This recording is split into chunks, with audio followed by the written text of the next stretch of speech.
O programa hoje destaca um apaixonado pela vibe do mar que identificou no movimento do surf uma oportunidade para criar, produzir e empreender.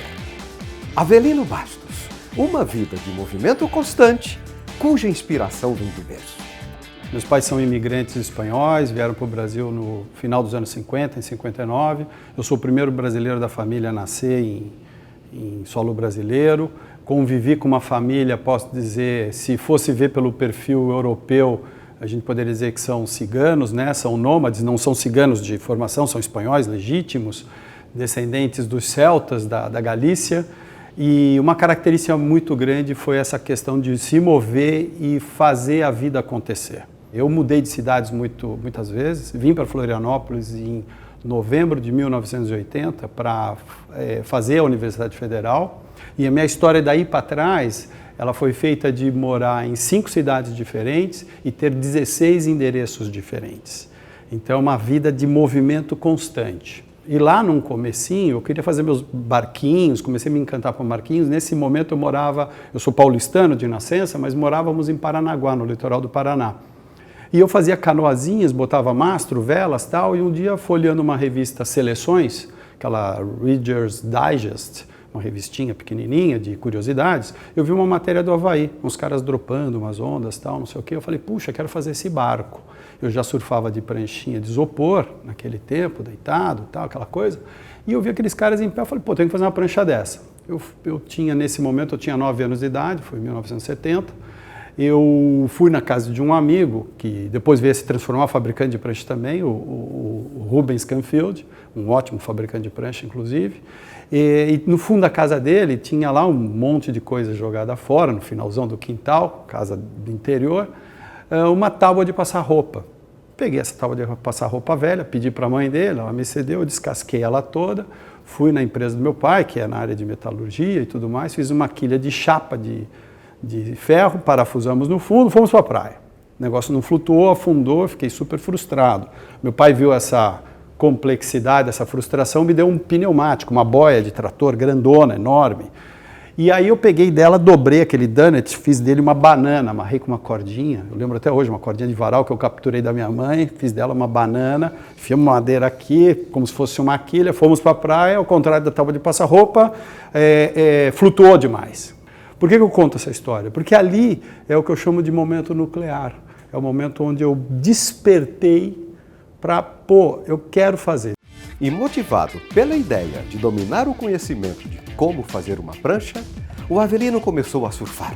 Meu pai me ajudou, nós fomos descobrir onde vendiam os materiais, fomos comprar o material e aí eu fiz a minha primeira prancha. Para dar um contexto da época, tudo sobre prancha de surf era segredo. Quem fazia prancha não contava nada, era um segredo. Vamos imaginar o esporte surf nos anos 70 como uma coisa diretamente ligada a vagabundo de praia. Santos teve uma época, logo que eu comecei a pegar onda, que inclusive você não podia pegar onda entre as 8 da manhã e 6 da tarde, era proibido. Então é uma trajetória, assim, para mim, fascinante ter podido viver esse segmento da história. Lá nos anos 70, um esporte extremamente marginal. Eu explico para as pessoas que o surf em si é o braço esportivo do universo hippie. Assim como outros esportes, os hippies não era jogar futebol, não era jogar vôlei, não era ser o mais rápido aos 100 metros rasos. O esporte do hippie era o esporte, largadão de praia, que era um esporte. E assim como tinha o rock dos hippies, também tinha o esporte dos hippies, que era o quê? O surf. Então eu pude ver esse universo do hippie, que eu acho que é o grande universo da fascinação do esporte. Legal estar nas Olimpíadas, mas ainda acho que aquela marginalidade é o que encanta as pessoas. E eu tive essa dádiva de gostar desse objeto, que justamente faz a intersecção entre o surfista e a onda. 2 seres da natureza, e a gente introduz aqui no meio um objeto que faz essa interlocução. E aí me fascinei por isso. No final de 76 eu fiz a minha primeira prancha num quartinho em cima de 2 cadeiras. O quartinho era tão pequeno que a prancha não cabia dentro do quartinho, ela tinha que ficar o bico enfiado num vértice do quartinho e a rabeta no outro. Eu tinha que passar por baixo da prancha para fazer um lado, para fazer o outro. Aí quando foi a laminação, imagina que aqueles cabelões todos que eu tinha na época, cabeludão, virou tudo cheio de resina. Minha mãe me deu um saco plástico para eu vestir, depois uma touca de banho para poder não ficar tão horrível, para ela ter que cortar aquelas madeixas cheias de resina. E a primeira prancha rendeu. E como rendeu? Se tornou objeto de desejo nos locais onde o Avelino chegava. Comecei a surfar muito, vir para o sul pegar onda, porque como eu conhecia de Paranaguá, fomos lá nos anos 70, 76, acampar pela primeira vez na Ilha do Mel, acampamos em Santa Catarina, tinha um amigo, Mauro Rabelé, super ligado, a família dele de Laguna, então vínhamos para Laguna, Farol de Santa Marta, ou seja, essa trajetória de viajar no surf foi uma coisa que eu me transformei nômade no dia seguinte. E fazer pranchas foi uma dádiva, porque nos locais que eu comecei a chegar, eu comecei a ter pessoas que queriam uma prancha como a minha. Então eu voltava para Santos, fabricava a prancha e tempo depois ia lá devolver, entregava a prancha, pegava meu dinheirinho e tal. E dessas histórias aí, a primeira prancha sob encomenda que eu tive foi do meu sócio, inclusive hoje, o Nelson Mendes, que encomendou a primeira prancha comigo. Isso foi em junho de 1977. Isso foi crescendo a tal ponto de eu começar a ter muitas encomendas dessas viagens que eu fazia para o sul para surfar. E depois eu comecei a me ligar ao pessoal de São Paulo, começou a me convidar para ir shapear em São Paulo, e a coisa foi desenvolvendo. Chegou um determinado momento que eu era um fabricante de prancha hiperativo, mas sempre um fabricante de fundo de quintal. Nessa época, fins de 79 e começo de 80, o Avelino prestou vestibular em 10 universidades. Foi aprovado no vestibular da UFSC e veio morar em Florianópolis. Aqui teve início a Tropical Brasil. Do momento que eu passei no vestibular, sabia que eu ia morar em Florianópolis, eu falei, só volto a fazer prancha de novo quando fizer dentro da minha fábrica. Essa janela demorou 1 ano. Jovens chegando em Florianópolis para estudar, alugar um lugar para morar, construir o fundo de quintal, precisava de fiador para isso, fiador para aquilo. Imagina, final dos anos 70, começo dos 80, era tudo um pouco mais complexo, né? Não existiam linhas de crédito, principalmente para garotos, né? Bom, mas aí a coisa foi e tal, em novembro de 1981 a gente fundou a Tropical Brasil. E a partir daquele momento foi uma coisa brilhante. Eu convidei 2 atletas da época que eram promissores, 2 surfistas locais, o Roberto Lima, que já era campeão catarinense, e o Davi Rosadel, que com 17 anos também estava vindo estudar em Florianópolis, e os 2 aceitaram o convite.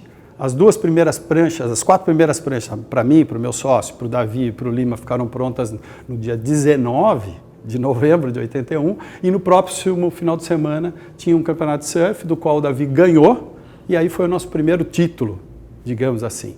Naquele final de ano, a gente ficou sabendo que haveria um campeonato brasileiro feito na Joaquina, que foi o Olímpicos de 1982, em janeiro de 1982. Formei uma equipe de jovens surfistas desconhecidos, de Santos, de Santa Catarina, e no final fomos os grandes campeões do campeonato, desse evento da Olímpicos. E isso nos projetou nacionalmente. No dia seguinte começaram a entrar encomendas do Brasil todo.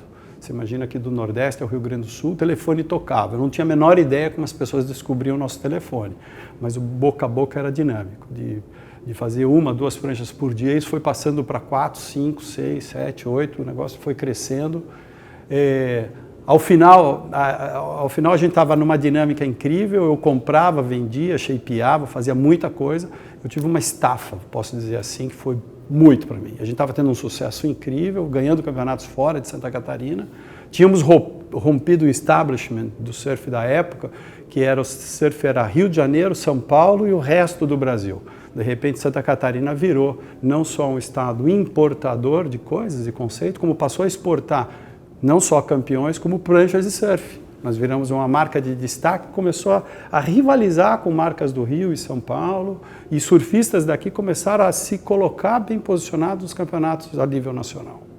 E foi nesse momento, no pico, que o Avelino, vencido por uma estafa, deu uma parada total. Larguei tudo, passei um tempo com meus pais no apartamento deles em Santos, que eles ainda moravam lá, moravam em Curitiba e Santos, e aí eu resolvi que eu ia visitar meus familiares na Espanha. Comprei uma passagem, fui para a Espanha, fui conhecer meus avós que eu não conhecia a Espanha, não conhecia meus descendentes até então. E aí fui para lá. Passei 4 meses viajando, passei 6 meses na Europa, sendo deles 4 meses viajando de mochila, de trem sem parar por todos os países. Até a hora que voltou aquela coisa, aquele desejo de surfar de novo, eu fui para Biarritz. Eu conheci uns franceses que tinham vindo surfar no Brasil e passei uma temporada em Biarritz fazendo prancha. fui convidado pela principal fábrica francesa para shapear na época, shapeei lá. Falei, caramba, já que eu estou aqui, deixa eu aproveitar. Comprei uma passagem, fui para os Estados Unidos, fui para a Califórnia. No primeiro mês que eu estava lá, bati na porta da principal fábrica de pranchas da época, a Nectar, americana, era uma instituição de fábrica na época, e me aceitaram como shaper, comecei a shapear lá, é uma história engraçada, porque eu fui fazer o teste num dia crítico deles, eles estavam perdendo um dos shapers principais, e eu cheguei no dia e bati na porta. E o cara falou, tá bom, volta amanhã para fazer um teste. Eu brincando, falei, não, test today. Meu inglês era pífio, né?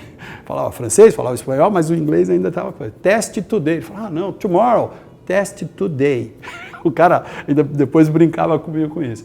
Aí comecei a trabalhar, 3 meses depois eu me transformei em gerente da fábrica, comecei a cuidar da operação dessa área de shape, designs e tudo mais, exportávamos para o Japão, Europa, uma série de lugares. Fui morar no Havaí uma temporada, voltei a trabalhar na fábrica, quando resolvi voltar para o Brasil e refazer o meu trabalho no Brasil. Voltei com novas ideias, entendi como era o mercado americano, entendi sobre qualidade, vi que o grande ativo que eles tinham na época era ter ídolos e valorizar os seus ídolos. Falei, vou voltar para o Brasil e vou fazer minha parte nesse processo. Na volta para o Brasil, o Avelino começou tudo de novo. Refizemos uma fábrica nova, que aqui ficava ali na Carvoeira, na descida da Carvoeira, perto da universidade, e resolvi montar uma nova equipe. Chamei Davi e tal, e falei, não, vou montar uma nova equipe com jovens. Foi daí que surgiu uma equipe de competição muito jovem, daí que veio Teco Padarates, Peterson Rosa, Neco Padarates e vários outros jovens, eram muito jovens. Desses 3 eu posso supor, né? Tem gente maravilhosa nesse grupo, né? Pio Pereira, Fabiano Fischer, gente que a gente começou a trabalhar, levar para viajar, começamos a conversar sobre surf, eles começaram a crescer muito rápido no surf brasileiro, porque eles já percebiam que o estágio do surf brasileiro era apenas uma passagem. Então, de repente, isso acabou sendo contaminado. Grandes eventos acontecendo no Brasil, revistas que podiam nos divulgar esses grandes eventos, esses acontecimentos, e nós gerando o produto prancha de surf de vanguarda e ainda por cima com uma equipe extremamente competitiva. Para os primeiros mundiais de amadores em 86 na Inglaterra, tivemos um bom resultado, fui organizador dessa equipe, depois 88 no Porto Rico, quando fiz parte de um grupo bem eclético de dirigentes e surfistas, talvez a melhor equipe que o Brasil já tenha reunido a nível de talento. Estava lá Flávio Boabaide organizando a equipe, Marcos Conde como um dos técnicos, o Pardal como um dos técnicos, Rico de Souza como longboarder da equipe, Teco, Fábio Gouveia, gente incrível, ótimos surfistas.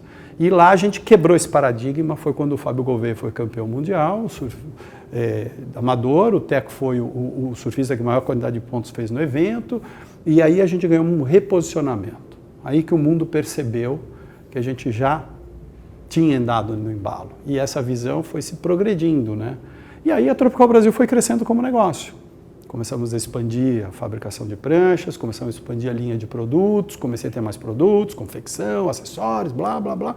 Isso foi até dar um stall. Estava uma época que as marcas estrangeiras estavam em propensão enorme, crescendo enormemente no Brasil, e nós éramos uma marca brasileira. Por mais que movimentasse muito capital, ela dependia de um capital intenso que nós não tínhamos. E nem, posso dizer, um know-how suficiente sobre a matéria confecção. Tinha gente muito brilhante nesse meio, e nós éramos apenas uma boa marca, mas uma pequena marca coadjuvante. O negócio, de uma certa forma, quebrou, faliu, vamos dizer assim, rompeu. Hoje as grandes marcas de surf mundial, praticamente todas são quebradas. O surf como moda acabou, né? A gente tinha aí uma estatística que dizia de cada 100 pessoas que entravam num surf shop, 5 eram praticantes, 95 eram apenas admiradores. Isso mudou, um shopping center normal tinha 5, 6, até 8 lojas de surf espalhadas. Nunca conheci um esporte que tivesse uma rede de distribuição tão grande. 30, 40 marcas dentro de uma loja, era uma coisa absurda. De repente isso fez assim, ó, se auto-englutiu. De 2008, vamos dizer aí, 2006, a praticamente o momento atual, isso veio encolhendo, e ao mesmo tempo, o número de praticantes na água foi crescente. Então a moda acabou e a prática do esporte cresceu. Hoje, o esporte é feito de praticantes, independente do nível. Gente que está começando hoje, gente que voltou a surfar depois, com 60 anos de idade. Tem vários clientes que voltaram a surfar. Pô, me resolve uma prancha, quero voltar, faz 30 anos que eu não pego onda, agora eu posso. E aí começou um novo mercado a se expandir. E a Tropical Brasil renasceu, com força, foco e pragmatismo. Eu percebi que o surf competição, ele é uma pequena parte divertida do todo. Eu não consigo nem chamar o surf como esporte e nem como estilo de surf. Ele é uma atividade aquática muito extensa. Então, a competição se transformou em uma coisa não pequena, mas eu consegui enxergar que ela foi um motor para a expansão do negócio como um todo, de apresentação, foi como esporte, tal. Então eu vejo hoje que atender o surfista comum em detrimento de ter uma equipe altamente competitiva, foi uma decisão que eu tomei há 10, 15 anos atrás, eu vi que era a parte que mais me provocava. Então, quando eu pego por esse prisma, eu vejo que é para onde eu estou caminhando. Como é que eu faço pranchas mais eficientes? Como eu dou uma primeira emoção possível para alguém, para que ela tenha uma primeira entrada no esporte e falar, uau, que legal! E como é que eu pego alguém que sempre quis surfar ou quer voltar a surfar e ajuda a pessoa a ter uma nova emoção, uma emoção que vai lhe cativar? Então, as coisas que mexem comigo nesse momento são isso. E quando eu olho para o mundo, eu vejo que o mundo também tem carência disso. Tem um espaço enorme. Hoje o Brasil é o país do surf no mundo. Nós somos os melhores primeiros do ranking de competição. Temos surfistas, temos ondas legais, temos público, temos cultura de praia. Então o Brasil, assim como a Austrália, assim como a costa oeste da Califórnia, né? A costa oeste na Califórnia, dos Estados Unidos, assim como a costa norte da Espanha, o sul da França, são lugares mágicos do surf. As pessoas vão do mundo inteiro para lá para ter essa emoção de surf. E eu falei, poxa vida, a gente tem esses caras hoje, que são os grandes campeões do surf mundial, temos esse destaque, medalha de ouro, campeão mundial, bicampeão mundial, aquela história toda, mas a gente não tem nada desse quinhão comercial global. Isso ainda é um desfrute exclusivo dos americanos, australianos praticamente. Eu posso dizer para você que hoje o Tropical Brasil é uma das 5 empresas no mundo tão verticalizadas e que detém tanta tecnologia e design. E eu quero levar isso um pouquinho mais para o mundo, entendeu? Levar isso para fora, quando as pessoas chegarem numa boa loja de pranchas no mundo, olhar lá, tem um quiosquezinho de Made in Brazil. This is our way to be. Como dizia um grande amigo, pessoa que eu tenho muitas saudades, o Sidney Tenus, que foi o fundador da OP no Brasil, e ele escreveu um livro que chamava o Surfista Peregrino, e tem um determinado momento que o cara fala assim, eu sou viciado por horizonte. Isso determinantemente me marca e me mostra que justamente eu sou viciado por horizonte. Não só como surfista, mas principalmente como empresário, como designer, como influenciador. Então eu gosto de trabalhar com essa possibilidade que logo além tem algo mais legal. Por que não continuar caminhando dinamicamente, pequenos passos, mas dinamicamente? Então eu vejo que o mercado global faz totalmente parte. Eu não sou um empresário xenófobo. Ah, não, os gringos não podem entrar. Não. Assim como eu não consigo me enxergar como alguém não deixando eu entrar lá. Eu tenho parcerias com marcas estrangeiras no Brasil, assim como eu espero que elas tenham comigo lá. E o mercado não é Brasil, o mercado é mundo. E eu acho que isso tem norteado o nosso movimento de negócio. Eu acho que mesmo sendo Tropical Brasil, eu acho que está num momento peculiar no mundo para levar esse nome para fora com novas características. Meu caro Avelino, agradeço a gentileza da entrevista com votos de sucesso no empreendimento. Obrigado, Raimundo, pelo carinho e a amizade que nos temos, né? Obrigado, realmente obrigado.